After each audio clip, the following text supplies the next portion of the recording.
Friends, welcome to lovely home. நான் இந்த வீடியோவில் என்னோடய ஃபுல் டே ரொட்டீன் ஷேர் பண்ணியிருக்கேன். உங்களுக்கு இந்த வீடியோ இன்ட்ரெஸ்டிங்காக இருக்கும்னு நம்புகிறேன். உங்களுக்கு சப்போஸ் இந்த வீடியோ பிடிச்சிருந்தது அப்படின்னா டூ கன்சிடர் டு சப்ஸ்கிரைப். காலையில் எழுந்ததுமே வெள்ளைச்சோள இட்லிக்கு தாங்க ஊற வச்சிட்ருக்கேன். இதுக்கான ரேஷியோ வந்துட்டு 3 கப் வந்துட்டு வெள்ளைச்சோளம் எடுத்துருக்கிறேன். 1 கப் அளவுக்கு வந்து அரிசி எடுத்துருக்கிறேன், இட்லி அரிசி. அண்ட் 1 கப் அளவுக்கு கருப்பு உளுந்தும் 1 டேபிள் ஸ்பூன் அளவுக்கு வெந்தயமும் சேர்த்து எல்லாம் ஊற வச்சுட்டாங்க. எங்கள் வீட்டு இட்லி தோசை வந்துட்டு எப்போதுமே வெள்ளையாக இருக்காதுங்க, கொஞ்சம் அழுக்காக தான் இருக்கும். இப்போ வந்து சொரக்காய் ஜூஸ் போடலாம் அப்படின்னு சொல்லிட்டு சொரக்காயெலாம் கட் பண்ணிட்டாங்க. கட் பண்ணிவிட்டு கொஞ்சம் மிளகு அண்ட் ஜீரகம், கருவேப்பிலை, கொஞ்சமாக புதினா இலை, கொத்தமல்லி, ஒரு துண்டு இஞ்சி, ஒரு நெல்லிக்காயெலாம் சேர்த்துட்டு நல்லா அரைச்சி ஃபில்டர் பண்ணிக்கலாம். ஜூஸ் எல்லாம் குடிச்சிட்டு ரிலாக்ஸ் பண்ணிவிட்டு அடுத்து சமையல் வேலையை ஆரம்பித்தாச்சு. இன்றைக்கி லஞ்சுக்கு வந்துட்டு வெஜிடபிள் பிரியாணி தாங்க பண்ண போகிறேன். பூண்டு மட்டும் நைட்டே உரித்து வச்சுருந்தேன். ஸோ இப்போ வந்துட்டு வெங்காயம் கட் பண்ணிவிட்டு இஞ்சியெல்லாம் தோல் சீவிட்டு அரைக்கணும், இஞ்சி பூண்டு அரைக்கணும். இஞ்சியை வந்துட்டு கத்தியை வச்சு உரிக்கிறத விட ஸ்பூன் வச்சு உரித்தோம் அப்படின்னா நிறைய வேஸ்டேஜ் ஆகாது. லஞ்ச் பேக் பண்ணுறதுக்கு முடிஞ்ச வரைக்கும் ப்ரிப்ரேஷன்லாம் நைட்டே பண்ணி வச்சுட்டா கொஞ்சம் ஈஸியாக இருக்குங்க. நைட்டே என்ன சமைக்கலாம் அப்படின்றதெல்லாம் முடிவு பண்ணி வச்சுட்டோன்னா காலையில் கொஞ்சம் ஈஸியாக இருக்கும். இல்லைனா காலையில் தான் எந்திரிச்சு யோசிக்கணுன்னாலே ரொம்ப கஷ்டமாக இருக்கும். இப்போது அடுப்பில் ஒரு குக்கர் வச்சுட்டு அதில் வந்துட்டு ஒரு 2 ஸ்பூன் அளவுக்கு தேங்காய் எண்ணெய், 1 ஸ்பூன் அளவுக்கு நெய் சேர்த்துருக்கேங்க. அது கூட பட்டை, கிராம்பு, ஏலக்காய் எல்லாம் சேர்த்தாச்சு. பிரியாணி எல்லாம் சேர்த்ததுக்கப்புறமா நம்ம கட் பண்ணி வச்சுருந்தோம் இல்லைங்களா, ஸ்லைஸ் பண்ணி வச்சுருந்த ஆனியன் சேர்த்து நல்லா வணக்கிக்கலாம். கொஞ்சம் உப்பு சேர்த்து வணக்கணும் அப்படின்னா சீக்கிரம் வந்துட்டு குக் ஆகிடும் ஆனியன். வெங்காயம் வணங்குற டைமில் இந்த சைடு காயெல்லாம் கட் பண்ண போகிறேங்க. சைட் பை சைடாக நம்ம வந்துட்டு வேலை பார்த்துட்டே இருந்தால் தான் கடகடன் வேலை முடிக்க முடியும். பிரியாணிக்கு ஒரு கேரட், ஒரு 10 போல் பீன்ஸ், அப்புறம் ஒரு உருளைக்கிழங்கு, கொஞ்சமாக காலிஃப்ளவர் சேர்த்துருக்கேங்க. வெங்காயம் வணங்குறதுக்குள்ளாரவே நான் வந்து வெஜிடபிள்ஸ் எல்லாம் கட் பண்ணி முடிச்சிட்டேன். இப்போ வந்து இஞ்சி பூண்டு பேஸ்ட் கொஞ்சம் சேர்த்துக்கிறேங்க. இஞ்சி பூண்டு பேஸ்ட் பச்சை வாசனை போனதுக்கப்புறமா நம்ம வீட்டிலேயே அரைச்ச காஷ்மீரி மிளகாய்த்தூள் காரத்துக்கு ஏற்ற மாதிரி, அண்ட் 1 ஸ்பூன் போல் வீட்டிலேயே அரைச்ச பிரியாணி மசாலா, 1/2 ஸ்பூன் போல் மஞ்சள் தூள் எல்லாம் சேர்த்துட்டு, உங்களுக்கு நல்லா காரமாக வேணும் அப்படின்னா பச்சை மிளகாய் சேர்த்துக்கோங்க, நான் ஸ்கிப் பண்ணிட்டேன். அப்புறமா ஒரு தக்காளி சேர்த்துருக்குறேங்க. சேர்த்துட்டு கொஞ்சம் நேரம் மூடி போட்டு வச்சிட்டோம் அப்படின்னா நல்லா குக் ஆகிடும், தக்காளி நல்லா மசிஞ்சு வந்துடும். இப்போ மீதி இருந்த இஞ்சி பூண்டெல்லாம் வந்துட்டு ஒரு பாக்ஸில் போட்டு ஃப்ரிட்ஜில் வச்சாச்சுங்க. அடுத்து வந்து புதினா கொத்தமல்லியெல்லாம் க்ளீன் பண்ணி சேர்த்துக்கணும். புதினா கொத்தமல்லி சேர்த்ததுக்கப்புறமா ஒரு 2 குழிக்கரண்டி அளவு கெட்டியான தயிர் சேர்த்து நல்லா வணக்கிக்கலாங்க. அதுக்கப்புறமா நம்ம கட் பண்ணி வச்சுருந்தோம் இல்லைங்களா, அந்த காயெல்லாம் சேர்த்துருக்குறேன். காலிஃப்ளவர் ஃப்ரைக்கு வந்துட்டு நேற்றே மசாலா போட்டு வச்சுருந்தேன். ஸோ அப்படியே வந்துட்டு பிரியாணிக்கும் சேர்த்துக்கிறேன்.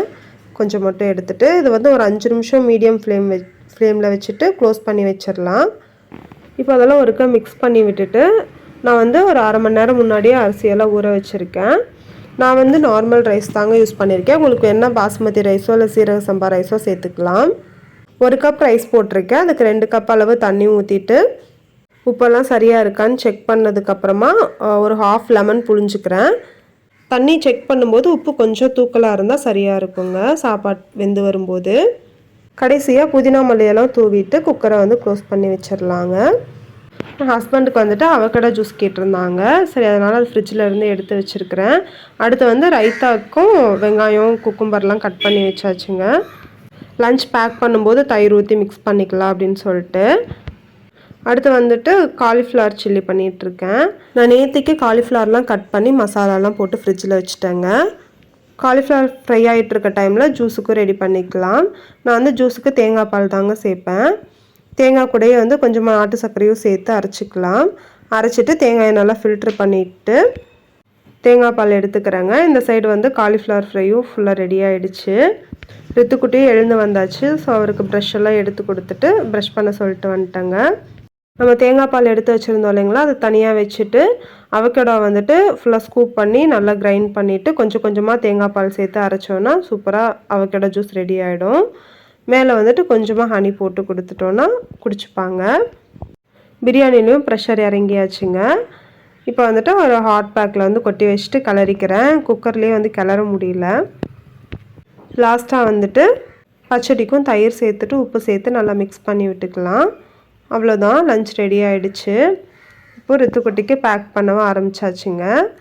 இது வந்து 3 கப் இருக்கும். ஒரு கப்பில் வந்துட்டு பிரியாணி வச்சுருக்கேன், அப்புறம் ஒன்றில் வந்துட்டு காலிஃப்ளவர் வச்சுருக்கேன். அதுக்கப்புறமா ரைத்தாவும் வச்சாச்சு. அண்ட் அவரோட ஸ்நாக்ஸுக்கு கொய்யாக்காய் கட் பண்ணி போட்டுட்டு கொஞ்சமாக உப்பு தூவி மிக்ஸ் பண்ணியாச்சுங்க. அண்ட் மேலே வந்துட்டு நம்ம வீட்லேயே பண்ண கடலை மிட்டாயும் கொஞ்சம் நட்ஸும் சேர்த்து வச்சுருக்கேன். ரித்துக்குட்டிக்கு பிரேக்ஃபாஸ்ட்டுக்கு பார்த்தீங்க அப்படின்னா பேன் கேக் கேட்டார். ஸோ ரித்துக்குட்டியே பனானாலாம் ஸ்மாஷ் பண்ணி கொடுத்துட்டு போயிட்டாரு. பேன் கேக்கு ஒரு ஃபுல் ரெட் பனானா எடுத்திருக்கேங்க. அது கூட ஒரு முட்டை, கூடவே கொஞ்சமாக ஒரு பிஞ்ச் போல் உப்பு, கொஞ்சம் நாட்டு சர்க்கரை சேர்த்துட்டு ஒரு 2 டேபிள் ஸ்பூன் அளவுக்கு ராகி மாவு சேர்த்துருக்கேன். சேர்த்துட்டு நல்லா கலந்து விட்டுக்கலாம். அவ்வளோதாங்க, பேட்டர் ரெடி ஆகிடும். அதுக்குள்ளே பேக்கிங் சோடா, பேக்கிங் பவுடர் எதுவுமே சேர்க்க தேவையில்லை. இதுவே சூப்பராக ஒரு சாஃப்டாக கீ இல்லை பட்டர் போட்டு ஊற்றிக்கலாம். தோசைக்கல்லில் போட்டு திருப்பி போட்டு எடுத்தீங்க, வேக வச்சு எடுத்திங்கன்னா சூப்பராக பேன் கேக் ரெடி ஆகிடும்.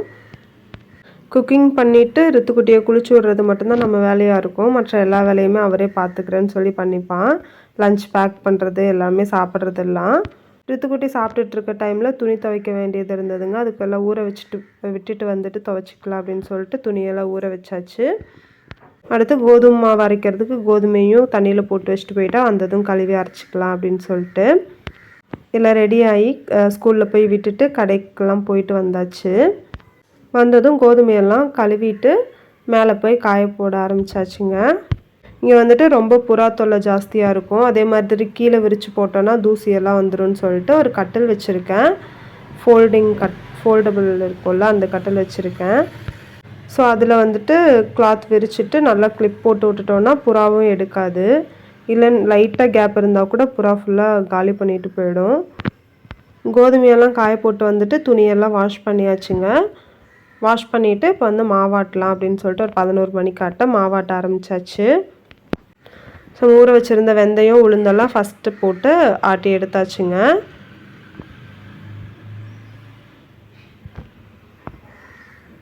அடுத்தது வந்துட்டு வெள்ளைச்சோளமும் அரிசியும். வெள்ளைச்சோளம் என்னடா வெள்ளை கலரில் இல்லையேன்னு பார்க்காதீங்க, எங்கள் தோட்டத்து சோளம் இது. கரெக்டாக அறுவடை டைமில் மழை பெஞ்சதுனால கொஞ்சம் கலர் மாறிக்கிச்சு.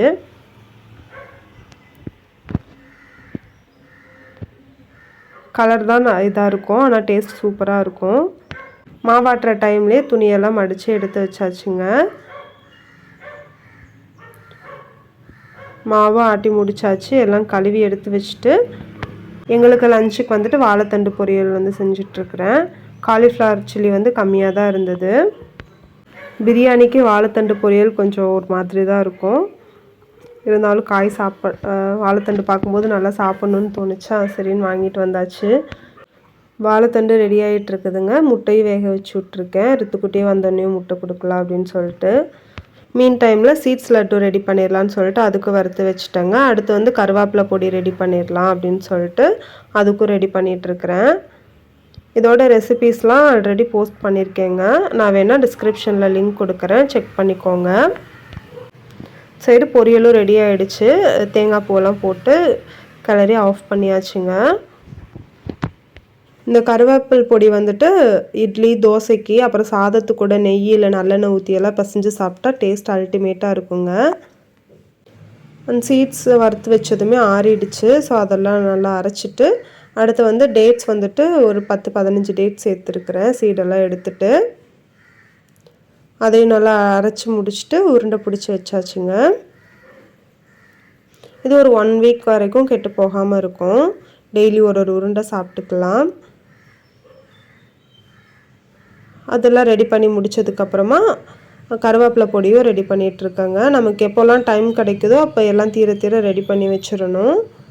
நான் உங்களுக்கு ரெசிபி வீடியோ வந்துட்டு கீழே டிஸ்கிரிப்ஷனில் கொடுக்குறேன், தேவைப்பட்டால் செக் பண்ணி பாருங்கள். இன்றைக்கி கொஞ்சம் ஓவர் ப்ரொடக்டிவ் டே தாங்க.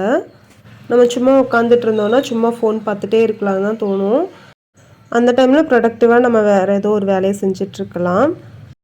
லஞ்சும் சாப்பிட்டு முடிச்சுட்டு ரித்துக்குட்டியை கூப்பிட போகணுங்க. அவருக்கு ஸ்கூலுக்கு எடுத்துகிட்டு போகிறதுக்காண்டி சாத்துக்குடி ஜூஸ் போட்டு எடுத்துகிட்டு போயாச்சு. போயிட்டு கூட்டிகிட்டு வந்தாச்சு. அவருக்கும் கொஞ்சம் சாப்பாடு கொடுத்துட்டு ரித்துக்குட்டியை ஹோம்ஒர்க்கெல்லாம் பண்ண வச்சுட்டு டின்னர் ரெடி பண்ண வந்துட்டேங்க. இது என் அம்மா ஸ்டைல் கார சட்னி, ரொம்பவே டேஸ்டியாக இருக்கும். நான் இன்னொரு வீடியோவில் வந்துட்டு உங்களுக்கு ரெசிபி ஷேர் பண்ணிடுறேன். பாருங்கள் மாவு எவ்வளோ சூப்பராக புளிச்சு வந்திருக்குன்னுட்டு. இட்லி ஊற்றிட்டு மிச்சம் இருந்த மாவு எடுத்து ஃப்ரிட்ஜில் வச்சாச்சுங்க. இப்போ சட்னியெல்லாம் அரைச்சிட்டு சாப்பிட வேண்டியது தான். எங்கள் வீட்டில் இட்லி தோசையே ரேராக தான் இருக்கும். மந்த்லி ஒன்ஸ் தான் வந்துட்டு மாவே ஆட்டுவேன்னு வச்சுக்கோங்களேன். மற்ற டைம்லாம் வேறு ஏதாவது டின்னர் பிரேக்ஃபாஸ்ட்டுக்கு இருக்கும். மாதத்துக்கு ஒருக்க பண்ணாலுமே இந்த மாதிரி அழுக்கு இட்லி அழுக்கு தோசை தான். எங்கள் வீட்டுக்கு யாராவது கெஸ்ட் வந்தால் மட்டும்தான் ஒயிட் இட்லி ஒயிட் தோசை கிடைக்கும். இது நீங்கள் கம்பு இல்லை எல்லா மில்லட்ஸும் சேர்த்தும் கூட பண்ணலாம், அதுவும் ரொம்ப டேஸ்ட்டாக இருக்கும். இட்லி நல்லா சாஃப்டாக இருக்குங்க. இந்த மாவு தோசை பணியாரம் எல்லாத்துக்குமே யூஸ் பண்ணிக்கலாம். நீங்களும் இதை ட்ரை பண்ணிவிட்டு எப்படி இருந்ததுன்னு சொல்லுங்கள். நான் எப்போவும் சொல்கிறது தான், ஒரு நாளைக்கு ஒரு வேளையாவது நம்மளோட உணவுப் பொருளில் மில்லட் சேர்த்துக்கோங்க. அதுவும் முடிஞ்ச வரைக்கும் ஸ்டோர் பாட்டட் மில்லட்ஸாக இல்லாமல் நமக்கு பக்கத்து ஊர்களெல்லாம் கிடைக்கிற மில்லட்ஸ் வாங்கிக்கிட்டிங்கன்னா இன்னுமே நல்லாயிருக்கும். டின்னர்லாம் முடிச்சதுக்கப்புறமா எல்லா திங்ஸையும் ஒதுங்க வச்சுட்டு எல்லாம் கழுவி எடுத்து வச்சாச்சுங்க.